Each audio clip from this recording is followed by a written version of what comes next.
Hello friends, எங்க channel பக்கம் thanks. இப்போ நம்ம என்ன பார்க்க போறோம்னா, எப்படி வீட்டிலேயே பாசிபிள் பாயாசம் செய்யலான்னு. வாங்க வீடியோக்குள்ள போலாம்.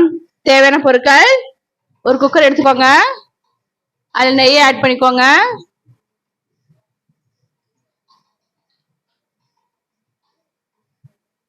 ஒரு பாசிப்பருப்பு நான் 100 எடுத்திருக்கேன். அதை நெய்யில் நல்லா ரோஸ்ட் பண்ணிக்கோங்க. நல்லா இந்த ஸ்டேஜ் உடனே வாட்டர் ஆட் பண்ணிக்கோங்க.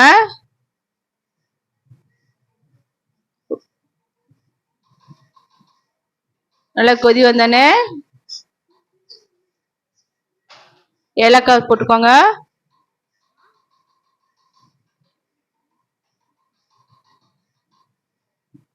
ஏலக்காய் தூள் போட்டு மூடி வச்சிருங்க. 3-4 விசில் வரட்டும். நல்லா வெந்தோடனே இப்படி எடுத்துருங்க.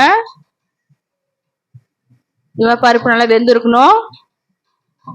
நம்ம வறுத்து போட்டா வாசமா இருக்கணும் பருப்பு. நம்ம முந்திரி பருப்பு போட்டிருக்கேன், நான் தாளிக்கலாம் இல்லை, அப்படியே போட்டிருக்கேன். இது கொஞ்சம் நல்லா இருக்கும். வெல்லம், உங்களுக்கு இனிப்பு தேவையான வெல்லம் போட்டுக்கோங்க.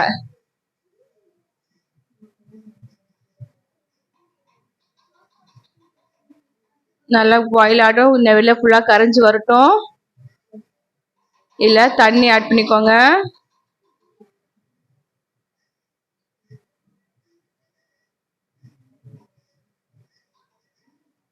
நல்லா கொச்சின தேங்காய் திருவ போட்டுக்கோங்க.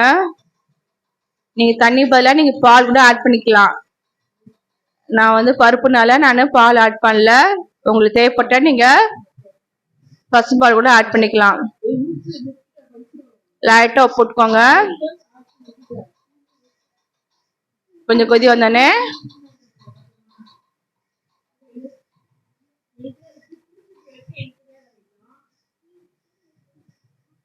நல்லா எல்லாம் வெந்து வந்திருக்கும். தேங்காய் எல்லாமே வெள்ளெல்லாம் கரைஞ்சி இது மாதிரி வந்துடணும்.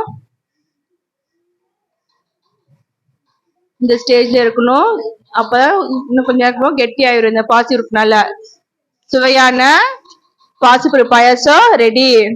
இது செமையா இருக்கும். வாய்ப்புண்ணெல்லாம் இருக்குது, சாப்பிட முடியலன்னா இதை குடிச்சிங்கன்னா உங்களுக்கு தொண்டைக்கு ரொம்ப இதமா இருக்கும்.